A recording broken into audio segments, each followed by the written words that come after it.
Next हमारे पास है philosophies of Indian evidence act या भारतीय साक्ष्य अधिनियम।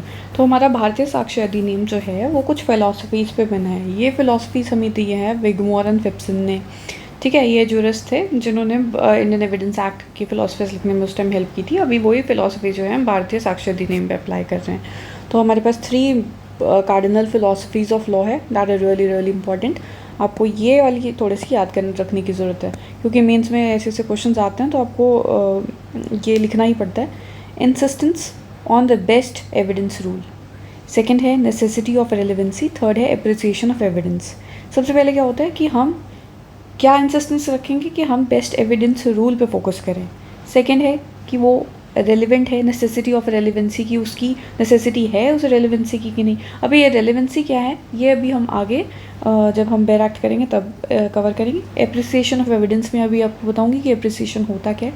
एप्रिसिएशन बेसिकली जितने पे आपके पास एविडेंस आते हैं उसको सिस्टमैटिक ऑर्डर में और बेसिकली उसकी क्वालिटी के हिसाब से उसको आप ऊपर रखते हो, कि ना कि जैसे ये, चलो ये थोड़ा आगे अभी डिफाइन करेंगे। जैसे डायरेक्ट एविडेंस होता है उसको अप्रिशिएट बेटर किया जाता है सेकेंडरी एविडेंस से, ऐसे ऐसे। ठीक है, तो इसको भी ये भी अभी आगे बहुत अच्छे डिटेल में आगे अभी समझा जाएगा। अभी आप 1 बाय 1 इसे देखिए। What is insistence on best evidence rule, ये आप बहुत जगह पे पढ़ेंगे कि इंडियन एविडेंस एक्ट भारतीय साक्ष्य अधिनियम जो है वो बेस्ड है ऑन बेस्ट एविडेंस रूल पे। कि हम सबसे पहले क्या होता है कि मान लो आपके पास बहुत सारे एविडेंस है तो आप कौन सा वाले एविडेंस को प्रेफर करेंगे ना, कौन सा जो बेस्ट है आपके पास उसी को। अभी देखो, पहले देखो जजमेंट क्या होता है कि what is a judgment. Judgment is appreciation and evaluation of the evidence that has been produced before the court during the course of trial followed by the court's conclusion and decision, है ना। एक तो ये है आपके पास, क्या बोल रहे हैं कि जजमेंट क्या होता है, आप अप्रिशिएट कर रहे हो या इवैल्यूएट कर रहे हो एविडेंसेस को जो कोर्ट के सामने रखे गए हैं, है ना। किस टाइम पे, ट्रायल के टाइम पे, followed by the court's conclusion and decision. उसके बाद कोर्ट का कंक्लूजन आ जाता है, उसका डिसीजन आ जाता है। बट एक और चीज़ क्या है कि judgment is appreciation of evidence which has been put up during the course of trial. तो जजमेंट क्या है, एप्रिसिएशन ऑफ एविडेंस। ही तो है आपके पास एविडेंस 1, एविडेंस 2, एविडेंस 3, एविडेंस 4, बहुत सारे एविडेंस है। इनमें से बेस्ट एविडेंस मान लो एक आपके पास आई विटनेस है, जो आई विटनेस कह रहा है कि हाँ मैंने देखा है कि एक मान लो कसाब ने किसी का मर्डर किया। कसाब कौन था, टेररिस्ट है ना, उसकी बात कर रही हूँ कि कसाब ने मर्डर किया, मैंने देखा है। तो क्या है ये आई विटनेस, है ना। तो आप इसको अप्रिशिएट बेटर करोगे या फिर उसको करोगे जो बोल रहा है कि हाँ मैंने सुना था कि कसाब ने किसी को मारा है, मैंने सुना था। तो सुना है वाले को करोगे अप्रिशिएट कि देखा वाले को करोगे? ऑब्वियसली उसी को करोगे जो डायरेक्ट विटनेस है, जिसने बोला है कि हाँ मैंने तो देखा है। इस तरह से होता है, आप अप्रिशिएट करते हो विटनेस को।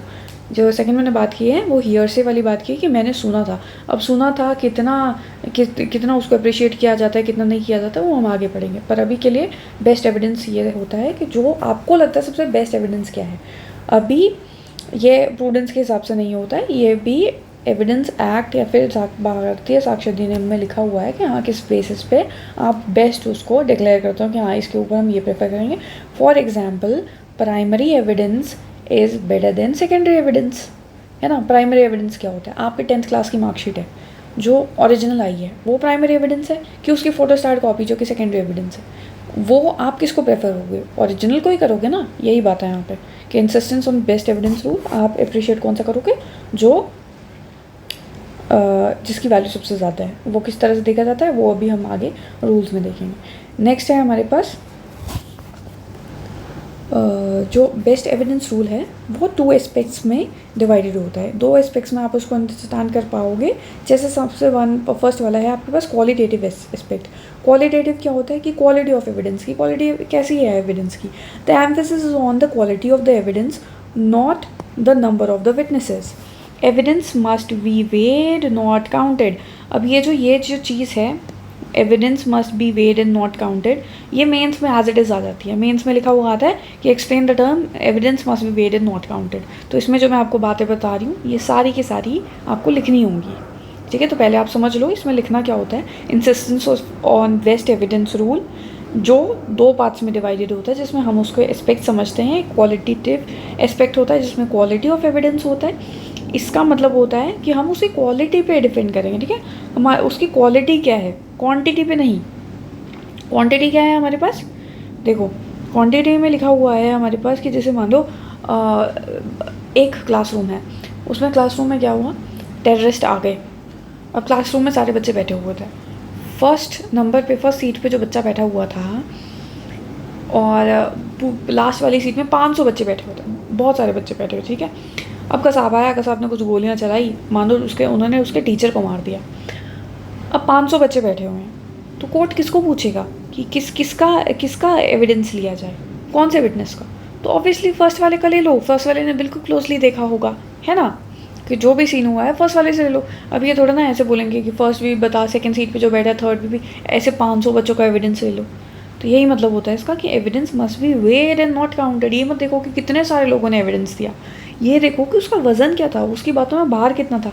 अगर फर्स्ट सीट पे बैठा हुआ बच्चा क्लियरली सब कुछ एक्सप्लेन कर देता है विदाउट अ डाउट, तो फिर क्या इसका मतलब है कि आपको और बच्चों का एविडेंस लेने की ज़रूरत नहीं है। सिंपल सी बात है। अब ये वाला जो प्रिंसिपल है, ये मैं अपने आप से नहीं बोल रही हूँ, ये भारतीय साक्ष्य अधिनियम के सेक्शन नंबर 139 में लिखा हुआ है, ठीक है, जिसका 139 में लिखा हुआ नंबर ऑफ विटनेसेस, ठीक है। उसमें ऐसे बोला हुआ है कि that no particular number of witnesses required to prove any fact, कि ज़रूरत नहीं है कि आपको इतने सारे पर्टिकुलर नंबर में कि आपको 500 ही चाहिए, या आपको 2 चाहिए, या आपको 4 चाहिए, या आपको 39 चाहिए, या 41 विटनेसेस चाहिए, ऐसा कुछ नहीं है। कोई पर्टिकुलर नंबर नहीं है, एक विटनेस पे भी बात चल जाएगी, बट बस उसकी जो क्वालिटी अच्छी होनी चाहिए। उसको ऐसा नहीं है कि हाँ वो कुछ भी अपने आप से बोल ही जा रहा है अपने आप से बातें बना रहा है, या उस पर रिलाई नहीं कर सकते, या उसको ढंग से याद नहीं है, ऐसा नहीं होना चाहिए। अगर आप उस पर रिलाई कर पा रहे हैं, वो क्रेडिबल है, बिल्कुल विटनेस आपका क्रेडिबल है, तो फिर आपको ज़रूरत नहीं है किसी और विटनेस को बुलाने की, ठीक है। अब सबसे पहले एक सेक्शन देखो हमने अभी कर लिया है, सेक्शन 139, ठीक है। अब इसको याद कैसे करेंगे, 139 इज नंबर ऑफ विटनेस। 9 किससे स्टार्ट होता है, एन से स्टार्ट होता है 9, NINE। और नंबर किससे स्टार्ट होता है, वो भी एन से स्टार्ट होता है, 9 नंबर, ठीक है। या ऐसे याद रख लो, या फिर ऐसे करके याद रख लो, देखो 1 3 9, ठीक है। 9 मीन्स नंबर ऑफ विटनेसेस, ठीक है। कुछ ट्रिक्स हमें लगानी पड़ती है इनको याद करने के लिए, ओके। तो नंबर ऑफ विटनेसेस आपको याद हो गया, देखो एक सेक्शन आपको याद हो चुका है। ये नंबर ऑफ विटनेसेस में लिखा नंबर ऑफ विटनेस कहाँ लिखा है, सेक्शन 139 में। उसका मतलब क्या है कि एविडेंस, और ये जो चीज़ मैंने लिखी है ना यहाँ पे, evidence must be weighed and not counted, ये एज इट इज़ आ जाता है मेंस में। तो आपको ये जो मैं बता रही हूँ ये फिजूल नहीं है, ये बहुत काम का है। नेक्स्ट है हमारे पास कंपैरेटिव एस्पेक्ट। एक तो हो गया हमारे पास क्वालिटेटिव एस्पेक्ट, एक होता है कंपैरेटिव एस्पेक्ट। क्वालिटी में तो मैंने आपको बता दिया कि क्वालिटी क्या होती है, कि उसकी जो विटनेस है उसकी बातों में इतना वजन होना चाहिए। सेकंड है हमारे पास कंपैरेटिव एस्पेक्ट। कंपैरेटिव क्या है, when different kinds of evidence are available. अब हमारे पास देखो बहुत सारे काइंड्स ऑफ एविडेंस अवेलेबल है, ये भी है, ये भी है, ये भी है, ये भी है। तो ये बोल रहे हैं the law expects the best and most reliable,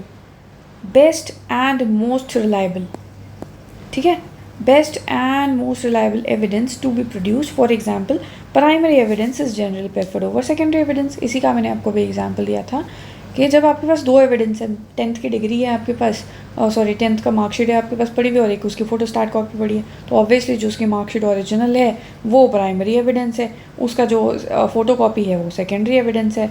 तो फिर किसको आप प्रेफर करेंगे, ओरिजिनल को प्रेफर करेंगे। आज तक आपने देखा ही हुआ ओरिजिनल प्रेफर कर रहे हैं सारे, ओके। ये हो गया। अब देखो, अब मैं आपसे कुछ क्वेश्चन पूछ रही हूँ जो कि पेपर में आते हैं, ठीक है। क्वेश्चन है हमारे पास, can a judgment be passed on the evidence of a single witness. एक विटनेस है हमारे पास, उसने एक टेस्टिमनी दी है, तो उस बेसिस पे क्या आप जजमेंट पास कर देंगे। मान लो ए ने बोला कि मैंने देखा बी ने सी को मार दिया, बी एक्यूज्ड है हमारा यहाँ पे, ठीक है। ए कौन है, विटनेस है। ए ने कहा मैंने देखा बी ने सी को मार दिया, तो क्या जज, मान लो आप जज हैं यहाँ पे, अभी आप ए की विटनेस पे रिलाई करके बी के अगेंस्ट जजमेंट पास कर सकते हो? क्वेश्चन है, आप जजमेंट पास कर सकते हो क्या एक सिंगल विटनेस पे? ये सिंगल विटनेस है हमारे पास, इस पे क्या जजमेंट पास कर दोगे? Answer is yes. ठीक है, अभी हमने बताया है कि नंबर ऑफ विटनेस की कोई रिक्वायरमेंट नहीं है, एक भी चल जाएगा। ठीक है, yes provided witness should be cogent and reliable, ये ज़रूरी है। अब मानो मैंने अभी आपको एग्जांपल दिया था, क्लासरूम में फर्स्ट सीट पे कोई बच्चा बैठा हुआ था, वो कह रहा है कि सर मैं तो मेरे सर में दर्द थी, मेरा ध्यान नहीं था, और फिर वो एक स्टोरी बता रहा, हाँ शायद उसने मारा था। तो अब बताओ, जब उसका ध्यान ही नहीं था, वो कोजेंट था ही नहीं, वो रिलायबल नहीं था, तो क्या आप जजमेंट पास कर पाओगे? नहीं, है ना, नहीं कर पाओगे। तो इसीलिए जब अगर आपने जजमेंट पास करना है तो दो चीज़ें ज़रूर होनी चाहिए। दो चीज़ें क्या, एक ही चीज़ है बेसिकली ये, कि कोजेंट एंड रिलायबल होना चाहिए वो। ठीक है, कोजेंट एंड रिलायबल और रिलायबल। ठीक है, रिलायबिलिटी होनी चाहिए उसकी। ये कौन से सेक्शन में दिया हुआ है अभी आपको मैंने बताया? 139 में नंबर ऑफ विटनेस लिखा है। अब देखो, मैं आपको ये दो चीज़ें बता रही हूँ कि एक होता है कोरोबोरेशन और एक होता है कॉन्ट्राडिक्शन। ये चीज़ें क्यों मैं बता रही हूँ, क्योंकि अभी आपसे मैं क्वेश्चन पूछूँगी। कोरोबोरेशन, कोरोबोरेशन क्या होता है? ये होता है सपोर्ट। ठीक है, और कॉन्ट्राडिक्शन ये होता है अगेंस्ट, है ना। जैसे मान लो फॉर एग्ज़ाम्पल, मैंने कहा कल मैं कोलकाता थी। ठीक है, उसके लिए कोरोबोरेटिव एविडेंस की तरह मान लो मेरे साथ मेरा कोई फ्रेंड भी गया हुआ था। ठीक है, मान लो मेरे फ्रेंड का नाम है करण, तो कोरोबोरेशन में करण कहता है हाँ हाँ हम दोनों ही कोलकाता गए हुए थे। मैंने कहा मैं कोलकाता गई थी, कोरोबोरेशन में करण आया, सपोर्ट में, सपोर्टिव एविडेंस की तरह करण आया। करण ने कहा कि हाँ हम दोनों कोलकाता थे। ठीक है, अब कॉन्ट्राडिक्शन होता है, मैंने कहा मैं कल कोलकाता थी। कॉन्ट्राडिक्शन में मेरे अगेंस्ट जो लॉयर है वो आता है, उसका कोई विटनेस आता है, वो कहता है कि कल मैंने श्रुति को मुंबई में देखा था। मैं कह रही हूँ मैं कल कोलकाता थी 2 बजे, और वो कह रहा है कि 2 बजे तो ये थिएटर में मैंने इसे देखा था, ये वहाँ पे मूवी देख रही थी। अब ये क्या हो गया? ये कॉन्ट्राडिक्टरी हो गया, है ना। ये तो अगेंस्ट बोल दिया उसने मेरे। सपोर्ट में बोलने को बोलते हैं कोरोबोरेशन, और अगेंस्ट में बोलने को कहते हैं कॉन्ट्राडिक्शन। तो अब ये मैंने क्यों बताया? क्योंकि अब मैं क्वेश्चन पूछने वाली हूँ। क्वेश्चन ये है कि can a judgment be passed on evidence of a single witness? Answer हमने बोल दिया यस, बस कोजेंट एंड रिलायबल होना चाहिए। ठीक है, अब क्वेश्चन है क्या कोरोबोरेशन नीडेड है? इज कोरोबोरेशन नीडेड, है ना। अब आप तब तक सोचो, मैं आपको अभी बताती हूँ इसका आंसर कि कोरोबोरेशन इज नीडेड और नॉट। कोरोबोरेशन नीडेड और not?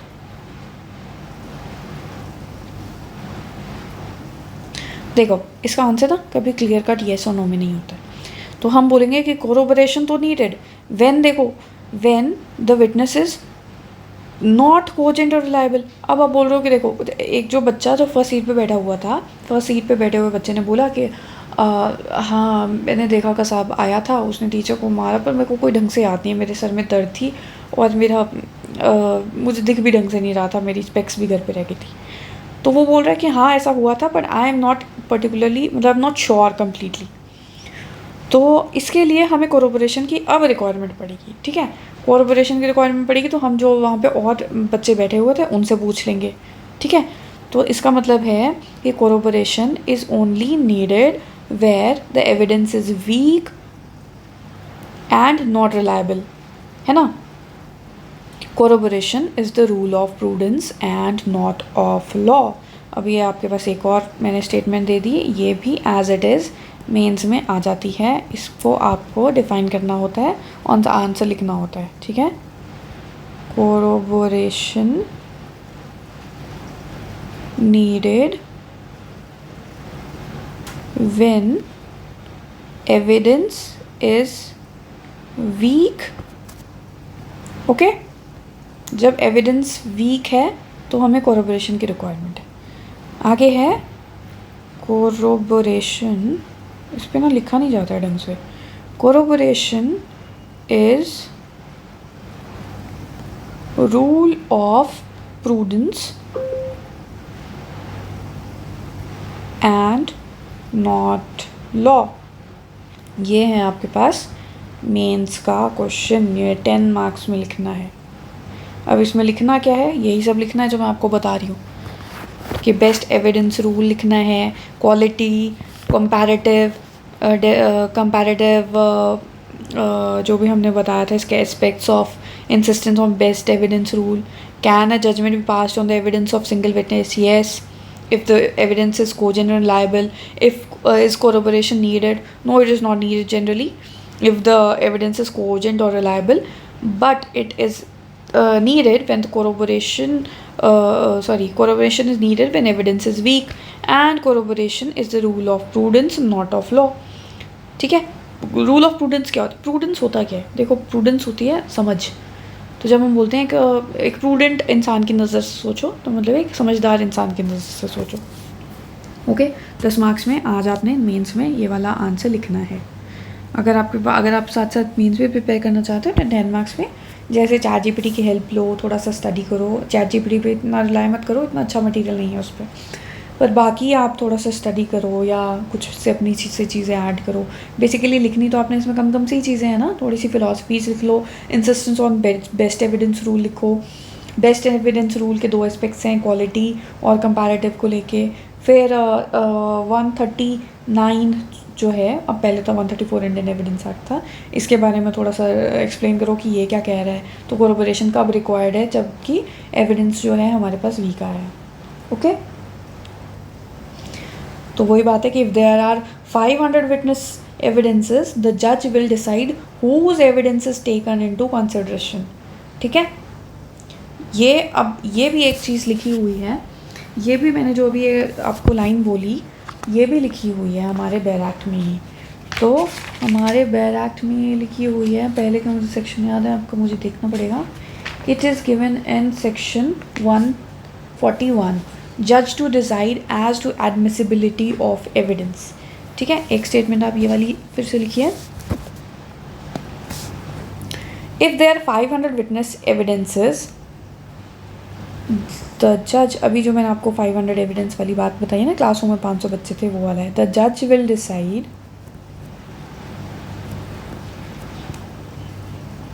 whose evidence is taken into consideration। तो जज कैसे डिसाइड करेगा? सेक्शन 141 BSA के बेसिस पे, उस पर लिखा हुआ है जज to decide as to admissibility of evidence. तो अभी तक हमने 2 सेक्शंस कर लिए हैं यहाँ पे। 139 जो सेक्शन था वो बात कर रहा था नंबर ऑफ विटनेस पे। ठीक है, उसमें लिखा हुआ है कि नॉन पर्टिकुलर नंबर, ऐसा कोई ज़रूरी नहीं है कि कितने नंबर चाहिए। दूसरा है, मान लो 500 बच्चे हैं क्लास में, सबका ही एविडेंस, मान लो 500 कॉलेज के बच्चे थे, 500 ही आपके। अब उसको ऐसे मत ले लेना कि हाँ छोटे बच्चे थे तो हर कुछ बोल रहे हैं वो, मैं कॉलेज के बच्चों की बात कर रही हूँ, 18+ हैं, समझ है उनको। तो 500 बच्चे हैं, अब कोर्ट डिसाइड करेगा कि किसका एविडेंस आपने लेना है, किस बेसिस पे डिसाइड करेगा। सेक्शन 141 ऑफ BSA, जिसमें बोला गया है जज to decide as to admissibility of evidence. अब 500 बच्चों में से किसका लेना है, तो जज will decide whose evidence is taken into consideration. उसका मैंने आपको मोटा मोटा सा मेन एग्जांपल दे दिया है कि हाँ जो सामने वाला बैठा है उसका ही आप एविडेंस लेंगे, है ना, क्योंकि वो ऑब्वियसली उसने ज़्यादा क्लोजली देखा है। ठीक है, अब मैं आपको ये जो बता रही थी, अभी मैंने आपको क्वालिटेटिव के बारे में बताया था। क्वांटिटेटिव देखो क्या होता है। क्वांटिटेटिव क्या है, क्वांटिटेटिव नहीं, कंपैरेटिव।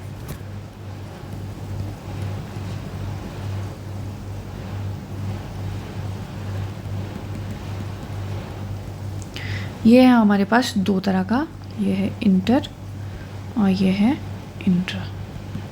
इंटर में आता है ओरल वर्सेस डॉक्यूमेंट्री, इंट्रा में आता है डॉक्यूमेंट्री वर्सेस डॉक्यूमेंट्री, है ना। कंपैरेटिव में देखो, अब जैसे मैंने अभी आपको बताया कि हिंदू लॉ में और इवन अभी भारतीय साक्ष्य अधिनियम में भी ऐसे ही कि डॉक्यूमेंट्री एविडेंस जो है is preferred over oral evidence, है ना। जो डॉक्यूमेंट्री एविडेंस है इसको हम प्रेफर करते हैं, इसको हम प्रेफर फर्स्ट टाइम नहीं करते। इन दोनों के बीच में अगर कंपैरिजन है ओरल और डॉक्यूमेंट्री के बीच में, तो आप डॉक्यूमेंट्री को प्रेफर करेंगे। ओरल को आप, अगर डॉक्यूमेंट्री नहीं है तो आप ओरल को कर सकते हैं ना, पर अगर डॉक्यूमेंट्री आपके पास ऑलरेडी अवेलेबल है तो फिर आप ओरल को क्यों करेंगे। ठीक है, इसका मतलब ये नहीं कि आप ओरल को कभी भी नहीं करते, कभी तो करते ही हैं, पर जब डॉक्यूमेंट्री प्रेजेंट है तो आप ओरल को प्रेफर नहीं करते ओवर डॉक्यूमेंट्री। इंट्रा होता है डॉक्यूमेंट्री। अभी जैसे मैं आपको बोलती थी कि आपके पास 10th की मार्कशीट है, वो ओरिजिनल है, और ये जो है ये मतलब प्राइमरी है, ओरिजिनल प्राइमरी होती है, और ये वाली आपके पास सेकेंडरी है, कॉपी। तो आप किसको प्रेफर करेंगे? ऑब्वियसली इसको करेंगे। तो ये बात होती है। कंपैरेटिव दो टाइप का है, इंटर और इंट्रा। इंटर में होता है oral versus documentary, oral versus documentary हुआ तो आप डॉक्यूमेंट्री प्रेफर करेंगे। इंट्रा होता है डॉक्यूमेंट्री वर्सेस डॉक्यूमेंट्री, ये ओरिजिनल को प्रेफर करेंगे ओवर सेकेंडरी। अब इसमें आते हैं आगे, हमारे पास बेयर एक्ट में ही लिखा हुआ है कि contents of a document can not be given orally if we have that document. ठीक है, ये चीज़ें दी हुई हैं आपके बेयर एक्ट में। अब मैं आपको बेयर एक्ट बताती हूँ कि कहाँ पे ये लिखा हुआ है। पहले ये सेक्शन पहले 59 था, अब सेक्शन 54 है। ओह, कहाँ गया, एक सेकेंड।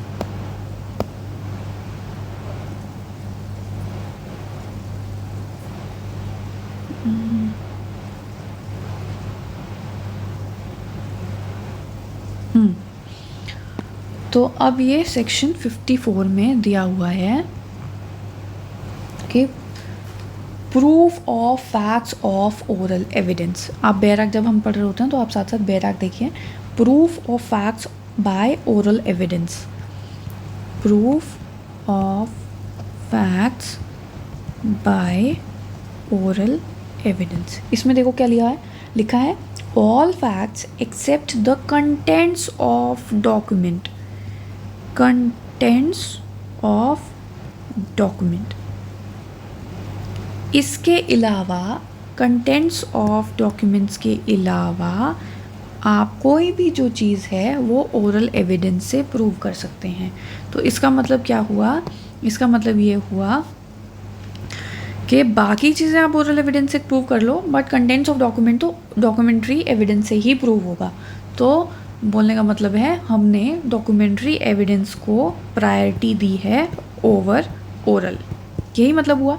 सेक्शन 54 आप खोल के देखिए, proof of facts by oral evidence. आपके पास दो टाइप के एविडेंस है, ओरल है और डॉक्यूमेंट है। इसका एग्जाम्पल मैं आपको ऐसे देती हूँ। एक इंसान है यहाँ पे, ये कह रहा है मैंने देखा है कि ए के पास उसके फादर की विल है। ठीक है, और उसमें ये लिखा है कि एक बिल्डिंग, एक जो घर है वो मैं ए के नाम करता। ठीक है, पर उसमें ये कह रहा है कि मैंने देखा है ए के पास ए के फादर की विल है जिसमें एक घर जो है वो ए के नाम किया है, बट एक कोर्ट आता है और ऐसे कहता है आके कि मुझे मेरे फादर ने विल में 2 घर दिए हैं। तो आप किसकी बात सुनोगे? इसकी बात सुनोगे या इस विल को देखोगे? इस विल को देखोगे। ऑब्वियस ही बात है, आप विल को देखोगे, इसकी बात क्यों सुनोगे? तो यही बात है, ये तो ओरल थी, ये क्या है? ये डॉक्यूमेंट्री है। तो इसीलिए हम डॉक्यूमेंट्री को प्रेफर करते हैं। ओके, ये इस चीज़ को एक और जगह पे एक्सप्लेन किया हुआ है। एक सेक्शन हो गया 54 और दूसरा सेक्शन हो गया हमारे पास 94 और 54। अब ये 2 सेक्शंस आप ज़रूर से याद कर लो, 54 और 94, BSA। 94 का कहता है evidence of terms of contract, grants and other disposition of property reduce to form of document. ठीक है, पर इसमें मैंने अभी आपको विल की बात की थी ना, कि विल, अब इसमें विल में हम बाद में एक्सप्लेन करेंगे इसको ढंग से कि इसमें विल के बारे में क्या लिखा हुआ है, पर अभी मैंने आपको एग्जाम्पल के लिए दिया था कि अगर आपके पास कोई डॉक्यूमेंट है तो वो दो जगह पे इंडियन एविडेंस एक्ट या भारतीय साक्ष्य अधिनियम में ये चीज़ डिफाइंड है। एक 54 में बोला हुआ है कि अगर आपके पास डॉक्यूमेंट्री एविडेंस है तो कंटेंट्स ऑफ डॉक्यूमेंट जो है वो डॉक्यूमेंट्री एविडेंस से ही आएंगे, उस पर ओरल एविडेंस नहीं लगता।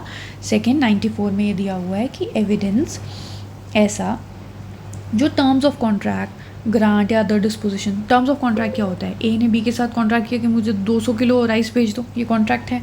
ग्रांट्स है, ए ने बी को एक घर ग्रांट में दे दिया, या अदर डिस्पोजिशन ऑफ प्रॉपर्टी, या जैसे डिस्पोजिशन किसी और तरीके से कर लो आप, टेनेंसी एग्रीमेंट पे कर लो, है ना, जो आपने डॉक्यूमेंट पे के फॉर्म पे लिखा है तो वो डॉक्यूमेंट्री एविडेंस से ही प्रूव होता है। तो इसके लिए दो सेक्शंस आपको मैंने बोला याद करने के लिए, 54 एंड 94। हम बाद में इसको पूरे वर्ड बाय वर्ड पढ़ेंगे, अभी सिर्फ इसका इंट्रोडक्शन चल रहा है कि कौन से डॉक्यूमेंट्स को आपको इंट्रोडक्शन में बताने की ज़रूरत पड़ती है, क्योंकि अभी मैं आपको बता रही थी मेंस में जो स्टार्टिंग के बिल्कुल क्वेश्चंस होते हैं ना वो इंट्रोडक्शन पे आते हैं। 3-4 क्वेश्चंस है जो आते ही आते हैं, वो मैं आपको वो समझा रही हूँ। इसके बाद तो फिर बेयर एक्ट स्टार्ट हो जाएगा। ओके, सेकेंड मैं आपको बता रही हूँ डॉक्यूमेंट्री एविडेंस। अब जो डॉक्यूमेंट्री एविडेंस होता है, ये तो ओरल एविडेंस की बात की थी हमने कि oral evidence versus documentary evidence. Contents of a document can not be given orally if we have that document that is given under 54 and 94। Second है हमारे पास documentary evidence overrides oral evidence. ठीक है, अभी डॉक्यूमेंट्री एविडेंस क्या होता है? Documentary evidence को आप यहाँ पे डायरेक्ट एविडेंस बोलोगे। ठीक है, ऐसा नहीं होता कि डॉक्यूमेंट्री एविडेंस ही डायरेक्ट एविडेंस होता है। ओरल एविडेंस भी डायरेक्ट एविडेंस बन जाता है जब अगर मान लो कोई किसी ने ए ने बी का मर्डर होते हुए देखा है तो ए बोलेगा यहाँ पे कि हाँ मैंने देखा है मर्डर होते हुए, तो ए क्या है? डायरेक्ट एविडेंस है ना। तो ऐसा नहीं होता है कि अगर डॉक्यूमेंट है उसी को आप डायरेक्ट एविडेंस बोलो, वो सर्कमस्टांसेस पे बेस करता है कि हाँ वो हालात कैसे हैं, कौन सा जैसा केस चल रहा है। ठीक है, तो मेन एविडेंस जो प्रायोरिटी दी जाती है, अभी प्रायोरिटी की बात हो रही है। अब इस पिक के लिए हमारे पास जो इम्पोर्टेंट सेक्शंस हैं यहाँ पे वो हैं 54, 94 एंड 95। 95 भी है हमारे पास, exclusion of evidence of oral agreement. ठीक है, ये वाले जो सेक्शंस हैं ये हम बाद में पढ़ेंगे, अभी आपको इसके में ज़्यादा ध्यान देने की ज़रूरत नहीं है, बस अभी ये बात कर रहे हैं कि डॉक्यूमेंट्री एविडेंस को प्रायोरिटी दे देना। नेक्स्ट है हमारे पास डायरेक्ट एविडेंस और या दूसरा है हमारे पास circumstantial evidence. Generally direct evidence overrides circumstantial evidence, but once the chain of circumstantial evidence is complete, evidence becomes equal to circumstantial evidence becomes equal to direct evidence. अब हमारे पास दो टाइप के एविडेंस है। अगर आपने एविडेंस एक्ट कभी ढंग से पढ़ा है ना या सुना भी है तो आपने देखा होगा दो टाइप के चीज़ें होती हैं हमारे पास, एक होता है डायरेक्ट और एक होता है सर्कमस्टेंशियल। अब एक प्रॉपर अगर कोई डायरेक्ट एविडेंस ना रेयरली कभी आपने देखा होगा कि कभी कोई बोल रहा है हाँ मैंने ए को बी को गोली मारते हुए देखा है। रियलिटी में इतना परफेक्ट कुछ भी नहीं होता है, नहीं होता है। या तो कभी कोई फॉर्ज्ड डॉक्यूमेंट आ जाता है या फिर कोई किसी को सिखाया हुआ ट्यूटर्ड विटनेस आता है जो झूठ बोल देता है आके, है ना। डायरेक्ट एविडेंस तो हो गया, डायरेक्ट कह रहा है ये कि ए मैंने देखा है कि बी ने सी को मार दिया, है ना। सर्कमस्टेंशियल एविडेंस क्या होता है? सर्कमस्टेंशियल एविडेंस यूजुअली अभी केस चल रहा है ना वो सिया गोयल वाला, उसमें वो जो लड़की है वो अपने फियांसे को पहाड़ पे लेके जाती है ना, यहाँ से इसको धक्का मार देती है, वो मर जाता है। अब यहाँ पे डायरेक्ट एविडेंस कौन था? किसने देखा है? किसी या ने दूसरे अपने फियांसे को धक्का मार दिया, या फिर वहाँ पे जो भी उसका लवर था उसने भी धक्का मारा। किसने देखा? देखा तो किसी ने भी नहीं, विटनेस तो कोई भी नहीं आया। बट हम कैसे बोल पा रहे हैं? हम सर्कमस्टेंशियल एविडेंस के बेस पे बोल पा रहे हैं। सर्कमस्टेंशियल एविडेंस क्या होता है कि वो दोनों इकट्ठे गए, सिया वापस आ गई, उसने बोला वहाँ से वो गिर गया, लास्ट सीन थ्योरी वो दोनों इकट्ठे थे। अब वो कह रही है कि गिर गया, कैसे गिर गया? फिर पुलिस ने इन्वेस्टिगेट किया तो पता चला कि वो ऐसी बातें कर रही है अपने लवर के साथ कि हाँ मैं उसको मार दूंगी, है ना। सर्कमस्टेंसेस वो कुछ ऐसे मान लो कुछ ऐसे सर्च कर रही थी नेट पे कि कैसे मैं लेके जाऊँ, धक्का कितने फोर्स से मारूँ, कितनी हाइट से कोई नीचे गिर के मर जाएगा। सर्कमस्टेंसेस क्या थे? या दूसरा एग्जांपल आप सोचो कि जैसे ए ने यहाँ पे बी को गोली मार दी, ठीक है, ए बी के साथ गया पहाड़ पे और वहाँ पे उसने उसको गन से गोली मार दी, ठीक है। अब ए और बी इकट्ठे गए पहाड़ पे, ए ने बी को गन से गोली मारी, बी मर गया। अब ए वापस घर आ गया अपने और बोल रहा है मैंने तो बी को 5 दिन से नहीं देखा, 5 दिन से नहीं देखा। अब सीसीटीवी फुटेज दिखा रही है कि ए और बी तो एक दिन पहले ही पहाड़ की साइड को जा रहे थे। मान लो वहाँ पे एक रास्ता था जो पहाड़ की साइड को जाता है, वो इकट्ठे जा रहे थे। तो ये हो जाती है बेसिकली लास्ट सीन थ्योरी, है ना, कि आप दोनों को इकट्ठे देखा है तो तुम बताओ ना वो कहाँ है। तो सर्कमस्टेंशियल एविडेंस है, बट सर्कमस्टेंशियल एविडेंस की चेन पूरी होनी चाहिए, तभी वो डायरेक्ट एविडेंस की कैटेगरी में फॉल करता है।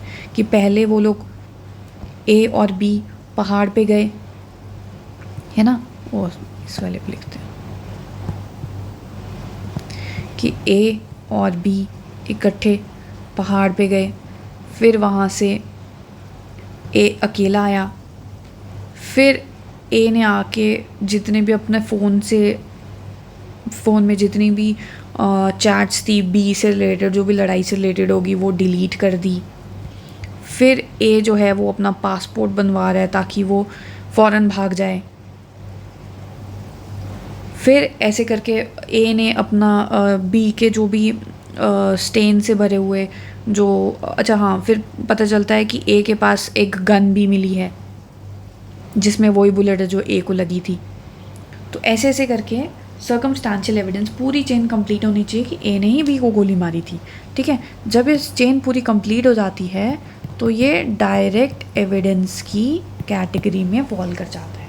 तो फिर डायरेक्ट और सर्कमस्टेंशियल बराबर हो जाते हैं, इक्वल हो जाते हैं। बट इसमें आपने ध्यान देना है, यहाँ पे कोई भी लूप होल ऐसा नहीं होना चाहिए जहाँ पे आपको ऐसा लगे कि हाँ भाई ए तो जो इनोसेंट है। लूप इसी तरह से कंप्लीट होना चाहिए कि कहीं पे भी इनोसेंस का कोई वजह ना बच जाए। ठीक है, जब पूरा कंप्लीट हो जाता है तो ही वो सर्कमस्टेंशियल एविडेंस बनता है। Okay, clear. तो बेसिकली अभी हमने पढ़ा कि डायरेक्ट एविडेंस सर्कमस्टेंशियल एविडेंस कब बनता है। Generally direct evidence override circumstantial evidence. बस डायरेक्ट एविडेंस है तो आपको इतनी चेन बनाने की ज़रूरत ही नहीं। बट अगर डायरेक्ट एविडेंस नहीं है तो सर्कमस्टेंशियल एविडेंस की अगर चेन कंप्लीट हो जाती है तो वो डायरेक्ट एविडेंस की कैटेगरी में फॉल कर जाता है। Circumstantial evidence becomes equal to direct evidence. ये आपके मेंस का एक और क्वेश्चन जो आता ही आता है। ठीक है, सर्कमस्टेंशियल एविडेंस कब डायरेक्ट एविडेंस बनता है। इसके ऊपर एक केस है जो पंचशील प्रिंसिपल्स पे बेस्ड है। Panchsheel principles of circumstantial evidence. ये वाला जो केस है ये बहुत बार प्री में भी पूछते हैं और मेंस में भी पूछते हैं। तो अब मैं आपको नेक्स्ट वीडियो में बताती हूँ। Thank you.